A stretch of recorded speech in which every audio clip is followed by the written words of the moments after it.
TMC নামক যে দলটা, দয়া করে আপনারা এই দল থেকে মুখ ফিরিয়ে নিন, নইলে এরা রাজ্য বেছে খেয়ে নেবে। সবে তো খুনের রাজত্ব যেটা চলছে, এটাকে অন্য দলের উপর চাপানোর জন্য যে একেবারে সিদ্ধহস্তভাবে চেষ্টা চালিয়ে যাচ্ছে, প্রথম দিন থেকে কোনো চেষ্টাই কার্যকারী হচ্ছে না।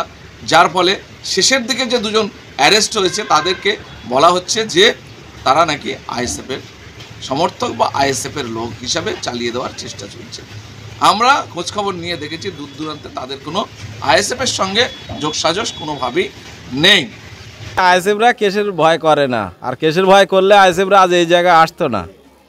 কত কেস দেবে? আইএসএফরা মাথা উঁচু করে জেল থেকে আমাদের বিধায়ক নিয়ে আসে। শওকত মোল্লার ক্ষমতা আছে, ওনার দলের লোক তো খুন করেছে, মাথা উঁচু করে নিয়ে আসুক, তবে তো বলবো বাপের ব্যাটা। ওনার জমানা জব্দের পথে।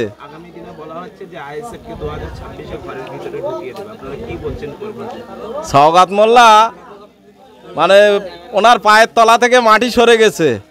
উনি মোটামুটি ভাঙড় থেকে যদি না চলে যায়, তাই ভাঙড়ের মানুষ মানে আইনের অবাধ্য হবে না, আইনি প্রক্রিয়ায় ওনাকে ব্যবস্থা করে দেবে।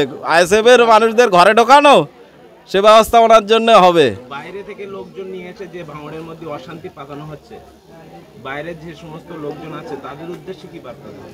বাইরের মানুষদের বলবো, এই টিএমসি নামক যে দলটা, দয়া করে আপনারা এই দল থেকে মুখ ফিরিয়ে নিন, নইলে এরা রাজ্য বেছে খেয়ে নেবে। সবে তো শিক্ষা, চাকরি, কয়লা, বালি এগুলো তো খেয়েছে, এবার রাজ্য বেচাটাই বাকি আছে, ওটাই লাস্ট ফিনিশিং বিক্রি করবে।